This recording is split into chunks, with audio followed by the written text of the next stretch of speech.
Jy kan nie net vir die hele wêreld verkondig ons het nou meer raswette as in die verlede nie. Dis plaatante leuns. Vir solank jy op die propaganda fokus en die wanvoorstelling fokus, gaan daar net dieper polarisasie kom tussen mense.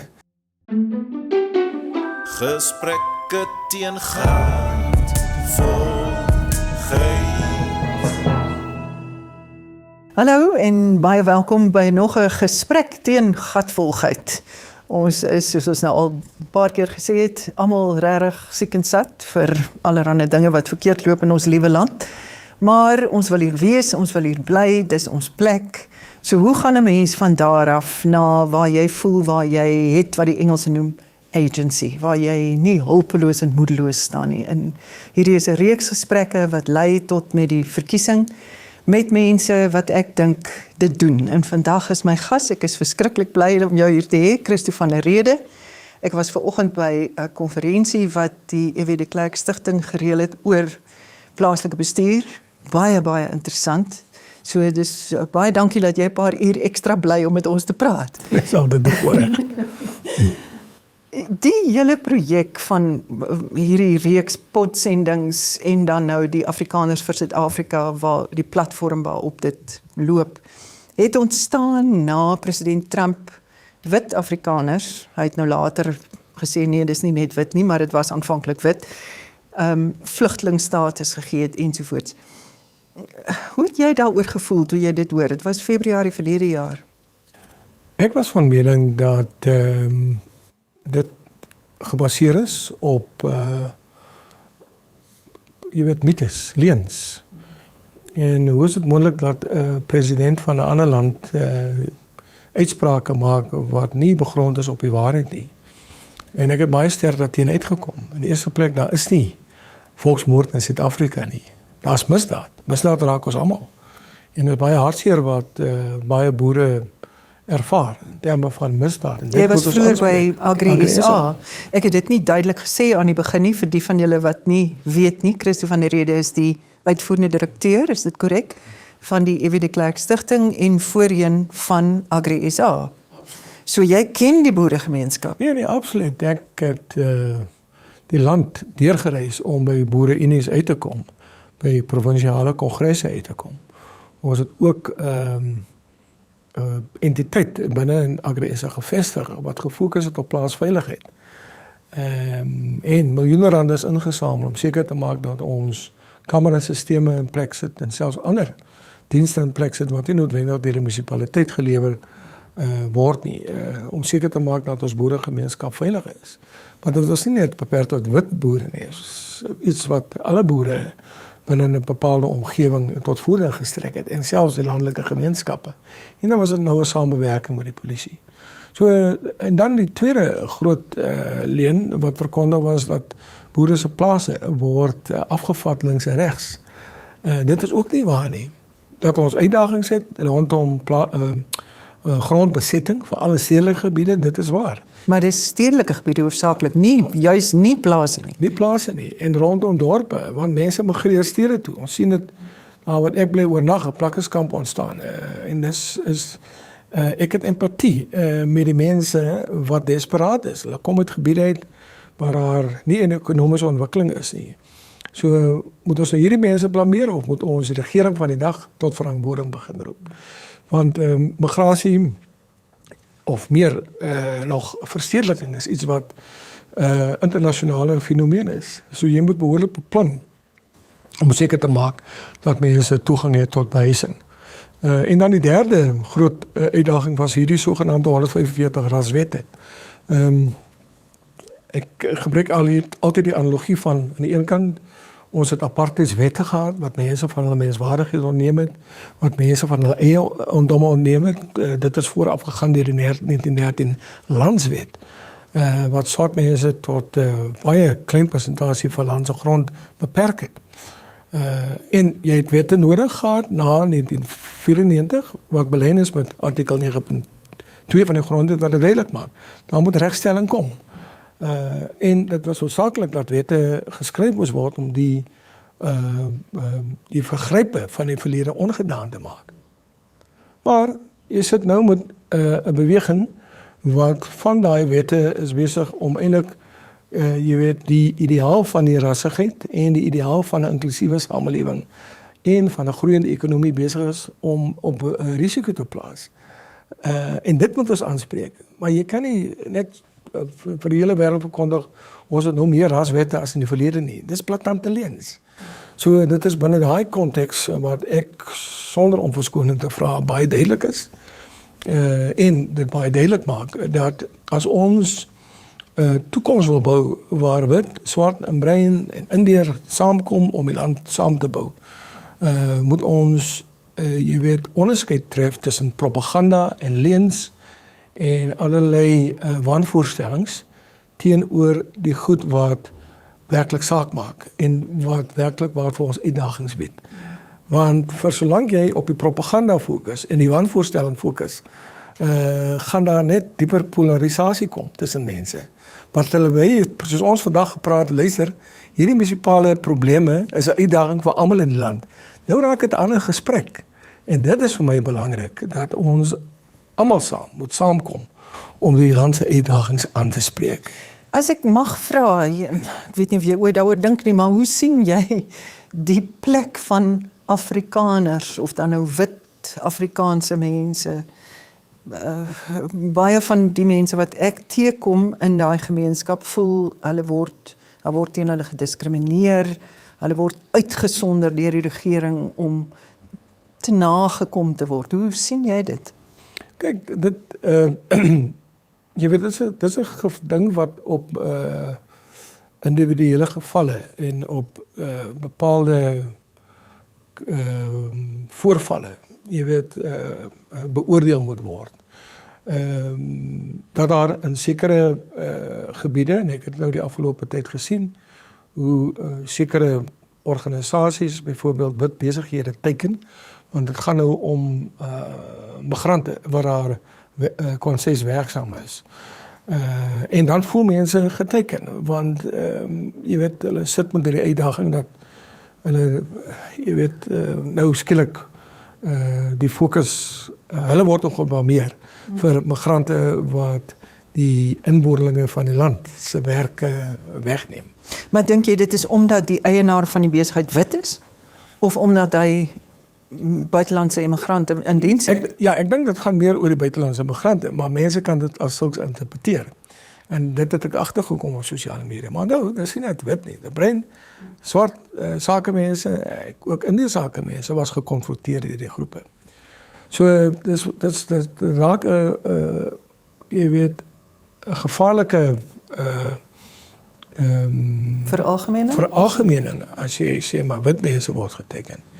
En natuurlik kan wit mense, maar so ook bruin mense tereg te nagekom voel as gevolg van die indiensname wetgewing wat byvoorbeeld rastekens voorstel. En dit is iets waar teen ek absoluut gekant is, want ons is nou eintlik besig met 'n tipe van sosiale ingenieurswese wat soortgelyk is aan die apartheid era. Maar die fokus moet daarop wees, nie op die beginsel van regstelling nie. Dit moet gaan oor die vergrype van regstelling. En daai debat is 'n ander debat. Dink jy 30 jaar na 94 het ons nog regstellende aksie nodig? Inderdaad, ek dink nie ons moet daarvan wegkom nie, maar die groot ding is dit gaan oor hoe. Ek dien op een van die universiteite se rade en ek maak dit baie duidelik dat die transformasie lê nie vir my in die vervanging van witkundigheid met swartkundigheid nie. Die transformasie lê vir my in die hoeveel studente, swart studente wat opvoeding ontvang by die universiteit. En ek wil hê daai swart studente moet die beste van die beste kry. Ek wil nie volgens in dienslaan betekens nou kundigheid vervang. Besluit wie moet chemie gee nie. Presies. En kundigheid vervang met velkleur nie. En mense verstaan nie altyd die nuance in daai hele debat nie. Want ons het geen transformasie bewerkstellig as die swart kind na die universiteit toe kom en hy stap daar weg en hy het geen maar geen voordeel geput uit sy universiteitsopleiding nie. Hy is nie oordentlik opgelei nie. Nee, presies. Jy weet, dit is altyd die nuance wat 'n mens in die debat moet terugbring. En aan die een kant, ja, ons moet die vergrype van die verlede regstel. Aan die ander kant moet ons seker maak dat ons nie die kundigheid wat ons het in die land op grond van velkleur marginaliseer nie. Want daai mense met kundigheid kan jy op die volgende vliegtuig klim en die land verlaat. En jy stap in 'n job of see. En wie trek die voordele uit? Jy weet, ander landse mense. En jy weet, dit is my groot uitdaging met tipe van afdwinging van raskwotas. Dit vir my is nie transformasie. Dit vir my is sosiale ingenieurswese wat die land tot groot nadeel kan strek. Vertel my iets van jou eie storie. Dis waar het jy groot geword, watter omstandighede, wat was dit 'n polities bewuste huis? Weet jy, ja, my pa was onderwyser, my ma was Weskus, Langebaan. daar goed verwag 'n sendingstasie naby baie naby Saldanha Bay en Veldrif en die plekke. My ma se pa, jy weet, hulle was so Duitse afkoms, gemengde afkoms. Duitsers wat hier aangeland het, is meer Duitse Jode wat hier aangekom het, want hulle van is Engel. En hulle het hier kom vestig, hulle het natuurlik met vrygestelde slawevroue getroud. En dit is aan albei kante van die spektrum. En die uiteinde daarvan is, jy weet, hele nageslag van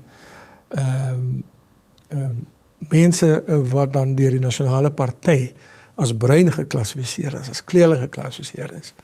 Maar die enigste verskil tussen hulle en Afrikaners is dat hulle is in alle wese en alle opsigte Afrikaners. Is dit dat hulle velkleur so 'n bietjie verskil. En dit is die ander groot debat wat moet gevoer word, wie is in en wie is uit.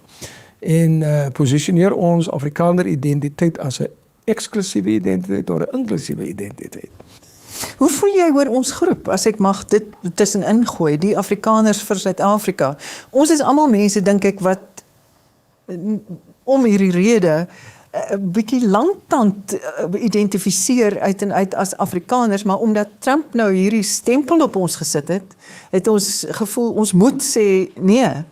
Maar ek meen, dit is van buite dalk nie so lekker om dit nou weer te sien nie. Die term Afrikaner, histories, het verwys na mense van gemengde afkoms. Mense van verskillende dele van die wêreld.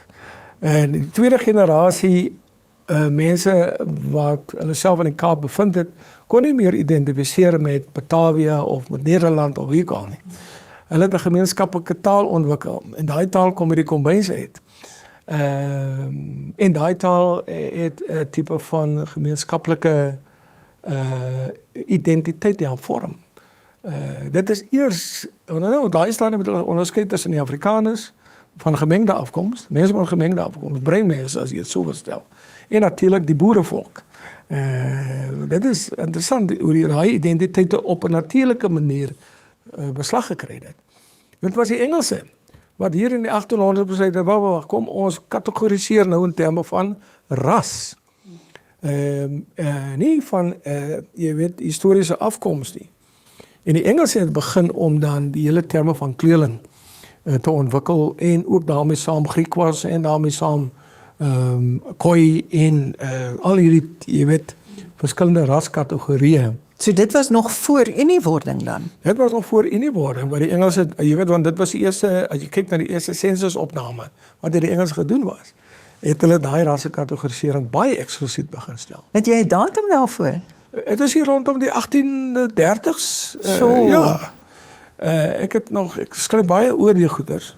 En natuurlik het die nasionale party gekom en sê nee, kom ons skep nou apartheidskategorieë wat nou die term kleurling op die wetboek plaas en wit op die wetboek en swart op die wetboek en Indiër op die wetboek. En dan is die term kleurling is dan verder gedefinieer. 'n Kaapse kleurling, 'n Griekwa kleurling, 'n Malayer kleurling. Hoe absurd kon die mense word. Maar ek dink polities is dit 'n goeie ding dat Afrikaners hulle self op hierdie stadium op die wyse posisioneer om die Trump-narratief te weerlê. Maar ek dink die ideaal moet wees om daai term, jy weet, aanvaarbaar te maak vir die groter Afrikaanse gemeenskap. Want jy weet, vir solank dit 'n eksklusiewe term bly dit vashaak aan mense se kop dat dit gekaap is. Jy weet, vir eties nasionalistiese doeleindes. Gewone mense begin nou alternatiewe identiteite aangryp nie, veral in die breë gemeenskap nie. Maar ekskuus, ek het ons nou op 'n afdraaipad gevat. Jy sê jy het op die Weskus groot geword, Ja. goed gedag. En my pa was natuurlik lid van die Unity Movement. Unity Movement was 'n baie progressiewe onderwysunie wat baie sterk gefokus het op nie rassigheid. Jy mag nie die woord die K-woord in die huis gebruik nie. Jy mag ook nie die woord kleerling gebruik nie, ook nie woorde wat aanstoot sou gee aan ander mense. My pa het altyd gesê daar is nie 'n ding soos ras nie. Daar's net die menslike ras.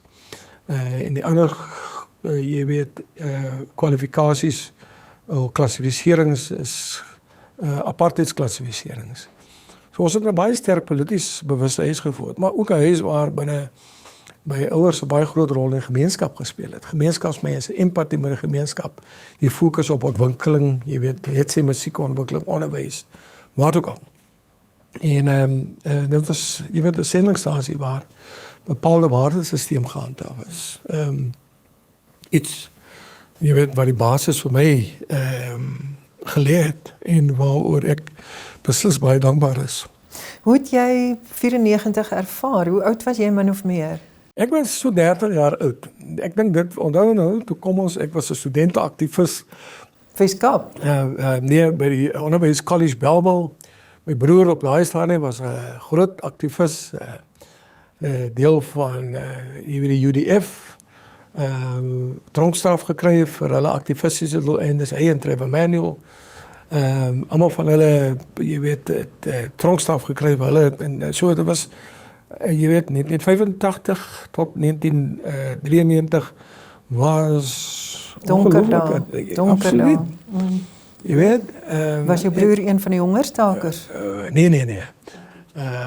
Maar jy weet, toe hy nou uiteindelik vrygelaat word, dan weet, nou die ouers is van die platteland, hulle ken nie die goed nie, so vir die familie was het ook maar traumaties geweest.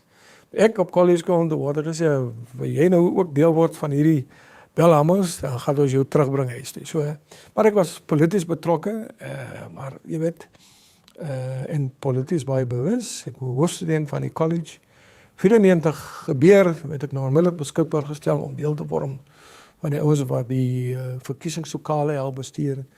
En daar vir die eerste keer. Maar kan jy onthou jou emosionele reaksie toe Dat dit was nou gebeur? ongelooflik. Ek meen, jy weet, met Elias toespraak, maar sy toespraak was natuurlik die voorloper van Mandela se vrylating. En toe Mandela vrygelaat word, het ons totaal, jy weet, op 'n ander planeet, na 'n ander planeet toe geneem. En ek sal nooit die aand vergeet, jy weet, ons is almal gevra om die verkiesingslokale te bewaak.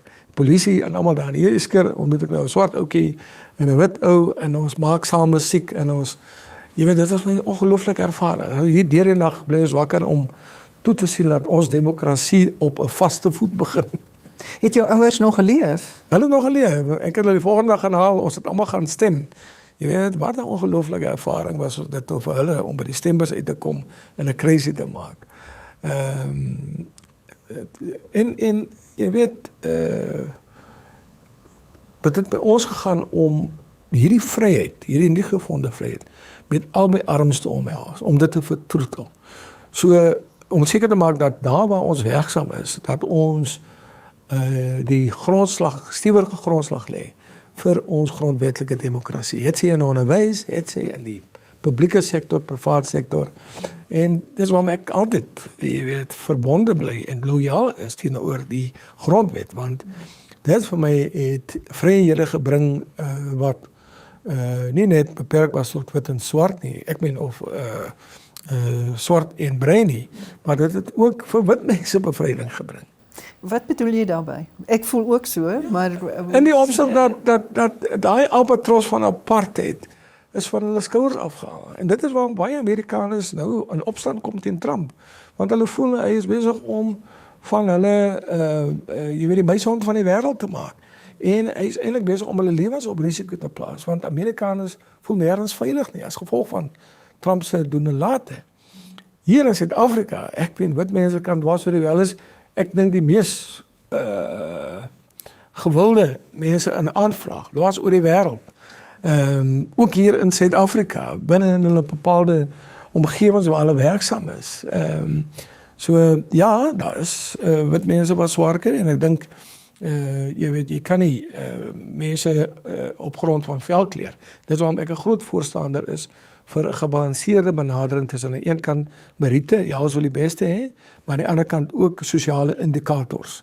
Jy weet, waar bly hierdie persoon? Kan ons om net bloot op sy velkleur hanteer want hy bly in Pretoria. Kom ons gaan kyk 'n bietjie. Dalk bly in Danwil. Kom ons gee hierdie ouetjie 'n kans. Jy weet, net soos ons die ouetjie kans gee waar daar uit Soshanguve uitkom. En dit is wat dit is my lewensfilosofie op die Agri-SA was by die stigting. Ek bring wit, bruin en swart in laat hulle mekaar ken en ek was altyd bevoorreg om die bestes van die bestes te kon ons. Ongelooflik wat ons met ons jong mense kan bereik in die land. En hoe voel jy oor ons liewe land op die oomblik? Weet jy, Ons is in 'n bietjie donker drif. inderdaad, en ek is bitter teleeggesteld in die jy weet wat gebeur, wat afspeel by die Madlanka kommissie. Kan nie glo dat jy mense het wat so genadeloos is en koudbloedig is dat alles dit gaan om hulle eie verryking nie. Dieselfde met instansies soos die Staatse Pensioenfonds, ander instellings wat nou een na die ander in duie stort. Maar my groot vraag is, en ek wil nie eens praat van munisipaliteite nie, ons hele konferensie het gegaan oor munisipaliteite en wat moet gedoen word om reg te dit. Maar my vraag is dit, jy weet, ons ontbreek leierskap. Leierskap wat nie net visionêr is nie, maar wat ook die waardeur die drif kan trek. En ek vraag myself, waar is daai leierskap? Maar natuurlik, jy weet, is een ding om 'n vinger na iemand anders te wys, maar 4 wys terug na jou toe. Weet? So ek probeer maar binne my ruimte, jy weet, 'n spesifieke leierskaprol vervul. Te sê, ons kan nie moet opgee op die grondwet van 1994 nie. Ons kan nie moet opgee op die visie wat Nelson Mandela en die E.W. de Klerk vir ons neergesit het nie. Dis nie hulle skuld aan die land lyk soos hy vandag lyk nie. Jy weet, en ons kan ook nie moet opgee op nasiebou nie. Want daar is te veel mooi voorbeelde van nasiebou in aksie. Gaan kyk maar na Erasmus se rugbyspan. Gaan kyk maar wat gebeur op soveel terreine waar mense bymekaar kom en sê maar, kom ons sit ons persoonlike belang eenkant, soos E.W. de Klerk gedoen het en Nelson Mandela gedoen het. Want albei het bepaalde ideologiese posisies gekom, met bepaalde voorwaarde eisers. Maar hulle het eenkant gesê, kom ons tree op in belang van die land. En dink jy, ons het nou November verkiesings, kan dit 'n verskil maak? Is dit belangrik om te gaan stem? Het is absoluut belangrik om te gaan stem. My groter kommentar is dat die publiek daar buite is so teleeggestel. Jy weet, in wat die afgelope 30 jaar gebeur het. En mense raak paniekbevange en is desperaat. En nou het jy natuurlik 'n klomp mense, klomp populiste wat daar, jy weet, vir mense allerlei leuns gaan verkondig. En nou is jy eintlik besig om die hele kiesersbasis te fragmenteer. En dit gaan vir ons 'n groot probleem wees, want nou sit ons 'n klomp koalisies, 'n klomp klein sterkies wat die hond rondswaai. En dit kan 'n negatiewe impak hê op dienslewering. So my beroep op die kieserspubliek daar buite is, jy weet, moenie op grond van sentiment gaan stem nie. Nie op grond van wat jou hart vir jou sê nie. Gaan op grond van wat jou kop vir jou sê en kyk na die etiese waardes wat van hierdie leiers openbaar. So wat sal jy sê, wat moet 'n mens vir jou kandidaat vra of wat moet jy probeer uitvind in verband met jou kandidaat voor jy besluit? Ek dink die belangrikste vir my is dat daar's te veel opportuniste wat verkiesing sien as 'n manier om toegang te kry tot die geld terug. Kyk na mense se diensrekord. Jy weet, in hoe mate het hulle dienste gelewer? In hoe mate was hulle toegewy? Ons het vandag gehoor oor die kompleksiteite, jy weet, en dis 'n ander gesprek natuurlik. Maar dit begin eers by die mens. Wie is die mens? Jy weet, wat doen hy vir my gemeenskap? En wat is sy waardes of haar waardes? Speel net die hele tyd politiek, jy weet, en ek sien maar op sosiale media, die ouens wat hulle nou beskikbaar gestel het vir posisies, kyk, die manne is nou besig om, en vroue is besig om, jy weet, hulle self te posisioneer. Maar die groot probleem is dit, mense moet dit kan beoordeel. En sê maar, joh, is dit in belang van homself? Of is dit in belang van die breër gemeenskap? En soos jy sê, daar gaan waarskynlik koalisies wees omtrent oral. Ja. So wat is jou raad vir, jy het nou deur jou lewe met mense moes saamwerk wat anders is as jy in allerlei opsigte, wat waarskynlik soms anders dink as jy goed anders sien. Hoe kry mense dit reg? Wat is die beginsels wat maak dat 'n koalisie kan werk? Kyk, en dis 'n baie goeie vraag wat jy vra, want jy het nou 3 of 4 verskillende partye. Daar moet nou besluit geneem word oor die begroting. Hoe gaan ons geld spandeer? Okay, maar as jy dink aan die toutrekkery. Jy weet, die partye wat natuurlik groot steun uit die breingemeenskap gekry het, wil daai groot deel van daai begroting moet vloei na daai gemeenskap toe. Dieselfde met die ou en die wit gemeenskap, dieselfde ou daar in die swart gemeenskap het. Almal trek tou nou. Jy weet, en dit is waar die groot probleem is. Nou sit jy met 'n situasie waar mense begin knoei onder mekaar, om mekaar te na te kom, of wat ook al, of die politieke mag te bekom, omdat aan die einde van die dag 'n begroting, jy weet, van stapel te stuur, wat nie regtig waar tot die dorp se voordeel is nie. En my raad sou wees is, politieke partye kom by mekaar en sê, wat is daai 30% goed wat ons moet doen, wat 'n 70% of 'n 20% of wat 'n 80% dan begin het. Kom ons gaan kyk, hoe kan ons werk skep in die dorp? Dat ons belastingbasis kan vergroot. Jy weet, kom ons gaan kyk na hoe kan ons infrastruktuurontwikkeling te bring, wat werk kan skep. So die hele fokus moet wees om die krisis van armoede in die dorp anders. Maar wat ek jou ook hoor sê is dat die uitdaging is om te kyk na die geheel. Absoluut. En nie na die deel van die gemeenskap wat jou nou daar gesit het nie. En natuurlik, jy weet, gaan doen op data-analise. Hoeveel fabrieke het ons in die dorp? Hoeveel Airbnb's het ons? Hoeveel winkels het ons? Hoeveel van hulle, hoeveel mense, jy weet, en praat met die mense, luister, hoe kan julle nog 20 hier in diens neem? Kan julle nog 10 daar in diens neem? Wat het julle nodig om dit, jy weet, man, ons moet keer die hoofpad hier deur die dorp moet reggemaak word, want daar slaggate. Maak dit nou 'n prioriteit, jy weet. Moenie hier onder mekaar beklei oor die krummels nie. Jy weet, tree liewer 'n gesprek met die ouens wat saak maak in die dorp, die besigheidsleiers en die ouens, sodat ons nie die koek herverdeel nie, maar dat ons die koek groter maak. Jy weet, vir die hele dorp kan saam eet, nie net my spesifieke, jy weet, constituency nie, of groepie mense wat op vir my gestem het. En as jy na die toekoms kyk, as jy dink aan jou kinders byvoorbeeld, is daar hoop vir ons almal, vir Suid-Afrika? Inderdaad, vandag se konferensie het my soveel hoop gegee, want ons sit met die mees briljante mense, mees toegewyde mense. Maar ons groot uitdaging is dat ons het ras vervang met klas. En die arm klas, as ek nou so moet definieer, was nie vandag hier gewees nie. Jy weet, dit is, jy weet, hulle oorleef daar buite op hulle maniere.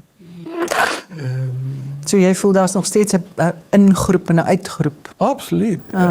Jy weet, en natuurlik voer ons almal 'n middelklas bestaan. My kinders gaan natuurlik, jy weet, voordeel trek uit hierdie intergenerasionele bevoordeling op 'n manier. En dit is waarom daar 'n verpligting op my rus om seker te maak dat ons daai klas wat uit is, daar in beide kan sit, om 'n omgewing te skep sodat hulle ook kan voordeel trek. Want dit help nie, ons skep hier 'n enklawe, jy weet, vir die elite nie en hy kla vir die middelklas nie, terwyl 80% van die land se mense in absolute armoede lewe nie. Dan gaan jy mos so sit met al die sosio-ekonomiese uitdagings. En ek is nie altyd seker, jy weet, moet ek in die politiek betrokke raak nie, of moet ek liewer hier in die buitekant staan en jy weet, en probeer om te beïnvloed nie. So dis maar 'n worsteling. Jy weet, waar kan jy die groter impak maak? Want dit help ook nou nie, jy sit in die parlement en jy word doodgeskreeu deur mense wat daarop uit is net om 'n ideologiese standpunt te verkondig nie. Want dis 'n ideologie wat werkskep nie. Jy weet, dit is pragmatiese intervensies, soos infrastruktuurontwikkeling, soos beleggingslokke en daai tipe van goed. Dit behoort ons groot prioriteit te wees. Want ideologie, jy weet, die verkeerde ideologie, kapitaal maak vir hom vinnig uit die voete uit. As jy met 'n verkeerde ideologie probeer om die ekonomie te dryf, dit werk nie so nie. Ja, het klink vir my jy het nodig om diep te dink voor November. Dus, Ja, maar ek dink, jy weet, ons Suid-Afrika bly die land van melk en honing. Jy weet, ons bly 'n land waar ongelooflike mense is.